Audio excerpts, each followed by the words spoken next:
قومی اسمبلی کا آج پہلا اجلاس تھا جو کہ مچھلی بازار بن گیا۔ نیشنل اسمبلی کے فرسٹ اجلاس پر پوری دنیا کی نظریں ٹکی ہوئی تھی، لیکن آج پہلی گرما گرم بحث کی وجہ سے اجلاس ملتوی ہو گیا۔ آج نیشنل اسمبلی کا اجلاس جیسے ہی شروع ہوا تو ہمیں عوام میں کہیں گھڑی چور تو کہیں منڈیٹ چور کی صدائیں بلند ہوتی ہوئی نظریں آئی۔ 16ویں قومی اسمبلی کا آج پہلا اجلاس تھا جس میں 9 منتخب ارکان قومی اسمبلی نے حلف اٹھایا۔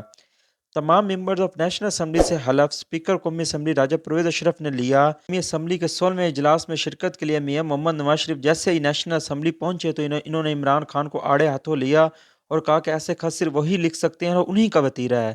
کوئی سیاسی جماعت ایسے خط نہیں لکھ سکتی، اس خط سے آپ خود ہی نتیجہ اخذ کر لیں۔ یہ تمام باتیں نواز شریف نے عمران خان کی طرف اشارہ کرتے ہوئے کہی جب وہ اسمبلی کے ایوان میں داخل ہو رہے تھے تو سنی اتحاد کونسل کے ارکان جو کہ اصل میں ہیں تو پی ٹی آئی کے، انہوں نے نواز شریف کو دیکھتے ہی چور چور کے نعرے بلند کر دیے۔ اگر بات کی جائے تو یہ بہت ہی بد تہذیب اور بد اخلاقی کی بات ہے۔ اگر آپ جیسے کہ دیکھیں تو 2018 کے الیکشن میں جب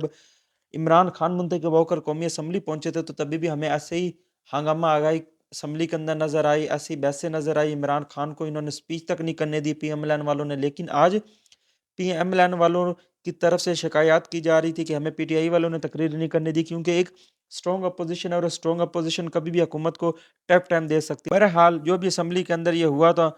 حلف لینے کے بعد جب سب ممبر حلف لے لیتے ہیں تو اس کے بعد 9 منتخب رکن قومی اسمبلی رول آف ممبر پر دستخط کرتے ہیں، لیکن جب یہ مرحلہ سٹارٹ ہوا تو ہمیں یہاں پر بھی وہی بد انتظامی بد اخلاقی نظر آئی اور نواز شریف جیسے ہی سگنیچر کرنے پہنچتے ہیں اسپیکر ڈائس کے اوپر تو ان کے اوپر بانی P T I Imran Khan کے فوٹو والا ماسک پھینکا گیا جو کہ شہباز شریف کے کندھے سے ٹکرا کر امیر مقام نے کیچ کیا۔ اسمبلی کا پہلا اجلاس تھا وہ بھی تقریر سے شروع ہوا تو اوپر سے مچھلی بازار بن گیا۔ اس ٹائم اگر دیکھا جائے تو پی ایم ایل این حکومت بنانے میں ہمیں کامیاب نظر آ رہی ہے۔ پی ایم ایل این کی جانب سے وزیر اعظم کے لیے شہباز شریف کو نامزد کیا گیا ہے۔ شہباز شریف کو دوسری بار وزیر اعظم بننے کے لیے 169 ووٹ درکار ہوں گے۔ اس وقت پی ایم ایل این اور اتحادیوں کو 200 سے زائد ارکان کی حمایت حاصل ہے۔ دوسری جانب بات کی جائے تو آج صرف 9 منتخب ارکان نے حلف ہی لیا، باقی مزید اسپیکر اور ڈپٹی اسپیکر کا انتخاب کل 1 مارچ صبح 10 بجے ہوگا، جس کے لیے کاغذات نامزدگی جمع کروائے جا چکے ہیں۔ پی ٹی آئی کی جانب سے اسپیکر کے لیے احمد ڈوگر جو کہ ملتان سے منتخب ہوئے ایم این اے، ان کے کاغذات نامزدگی جمع کروائے گئے ہیں، اور دوسری جانب پی ایم ایل این کی جانب سے سردار ایاز صادق کے نام کاغذات نامزدگی جمع کروائے گئے ہیں۔ سردار ایاز صادق پہلے بھی 2013 سے لے کر 2018 تک اسپیکر نیشنل اسمبلی رہ چکے ہیں، تو اسی وجہ سے ان کے ایکسپیرینس کی وجہ سے پی ایم ایل این والوں نے کاغذات سردار ایاز صادق کے ہی جمع کروائے ہیں۔ 16ویں نیشنل اسمبلی کے اجلاس میں چیئرمین پی ٹی آئی برسٹر گوہر نے کہا کہ اسپیکر اور ڈپٹی اسپیکر کا انتخاب تب تک نہیں ہونا چاہیے جب تک عوام مکمل نہ ہو جائیں، کیونکہ ان کا یہ بھی کہنا تھا کہ جو کہ ان کی ریزرو سیٹوں سے منتخب ہوئی خواتین ہیں وہ بھی جہلوں میں ہیں۔ عالیہ حمزہ جس نے الیکشن لڑا تھا لاہور سے لیکن اسے شکست ہوئی ہے، وہ پی ٹی آئی کی ریزرو سیٹ سے منتخب ہو کر عوام میں آج انہوں نے حلف لینا تھا لیکن ابھی وہ جیل میں ہے، جس کی وجہ سے وہ آج نیشنل اسمبلی نہ پہنچ سکی۔ اور مزید برسٹر گوہر کا کہنا تھا کہ عوامی نمائندہ وہی بن سکتا ہے جس کے پاس عوامی منڈیٹ حاصل ہو۔ اس وقت فارم 45 کے مطابق ہمارے پاس 180 سیٹیں ہیں جو کہ ہم الیکشن کمیشن کے پاس جمع کروا چکے ہیں۔ اور یہ کہ چینل برسٹر گوہر نے جیسے ہی اپنی سپیچ کو وائنڈ اپ کیا تو اس کے بعد اسپیکر پرویز اشرف نے خواجہ صاحب کو اظہار خیال کرنے کا کہا، جس پر پی ٹی آئی کے ایم این اے شدید برہم ہو گیا، خواجہ صاحب کو بولنے تک نہ دیا۔ اسپیکر بار بار انہیں روکتا رہا کہ آپ ایسے نہ کرنے دیں، عوام کی کارروائی کو چلنے دیں، لیکن پی ٹی آئی کے ایم این اے نے ایک نہ مانی، ریحانہ ڈار کے نعرے بلند کر دیے، جس پر پرویز اشرف نے کہا کہ خدا کے واسطے ایسا نہ کریں، جو کہ پاکستان کی اسمبلی ہے اس کا تقدس پامال مت کریں۔ اسپیکر پرویز اشرف کی بات مانتے ہوئے پی ٹی آئی والے چپ کر گئے تو خواجہ صاحب نے جب بولنا شروع کیا تو اپنی سپیچ کے دوران ہی گھڑی لہرا دی، جس پر پی ایم ایل این والوں نے گھڑی چور کے نعرے بلند کر دیے۔ یہ انتہائی غلط بات، بد تہذیبی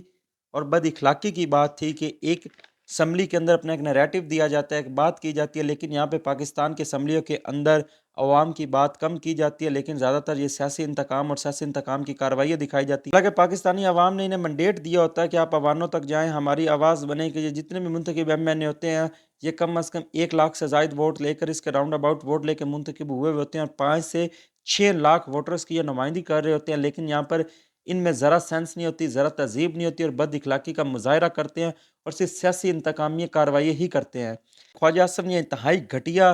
حرکت کی۔ اسی طرح ہی انہی کی پی ایم ایل این کی ایک ایم پی ہے جس نے گزشتہ روز کے پی کی اسمبلی کے اندر بھی ایسے کیا۔ اس نے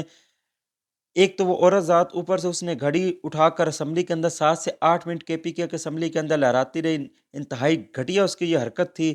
جس پر پی ٹی آئی والوں کی بھی اگر بات کی جائے تو اس کا جو رد عمل تھا وہ بھی انتہائی گھٹیا تھا۔ وہ ایک عورت ذات تھی، اس کی عزت کرتے، اگر اس نے یہ غلطی کر ہی دی تھی تو پی ٹی آئی والے چپ رہتے۔ انہوں نے اوپر سے لوٹے برسانے شروع کر دیے، جوتوں کی بارش کر دی، کاغذات اس کے اوپر پھاڑ کر پھینکنا شروع کر دیے، لیکن وہ عورت ڈٹی رہی اور وہ اپنا احتجاج ریکارڈ کراتی رہی۔ حالانکہ اس کو ایسا نہیں کرنا چاہیے تھا کہ گھڑی چور، اس سے کیا وہ ثابت کرنا چاہتی تھی۔ آج وہی ہوا، ہمیں نیشنل اسمبلی میں بھی وہی دیکھنے کو ملا۔ جیسے ہی خواجہ اعظم نے تقریر شروع کی تو پہلے پی ٹی آئی والے بولنے نہیں دے رہے تھے، پھر اگر وہ چپ کر کے اسپیکر کی بات مان کر تو خواجہ اعظم نے ایسی بد تہذیبی کر دی۔ لیکن یہ سارا ایک اچھا credit speaker national assembly professor Ashraf کو جاتا ہے، جس نے انتہائی سمجھداری کا مظاہرہ کرتے ہوئے خواجہ اعظم کی تقریر کے دوران ہی ان کا مائک بند کروا دیا اور اجلاس ملتوی کر دیا۔ اب نیشنل اسمبلی کا اجلاس کل ہوگا، 1 مارچ کو اس کا صبح 10 بجے ہی اجلاس شروع ہوگا اور اسی اجلاس میں اسپیکر اور ڈپٹی اسپیکر کا انتخاب ہوگا۔ مزید ایسی اپڈیٹس کے لیے ہمارے ساتھ جڑے رہیے، ہمارے چینل کو سبسکرائب کر دیجیے اور بیل آئیکن کو آل کر دیجیے۔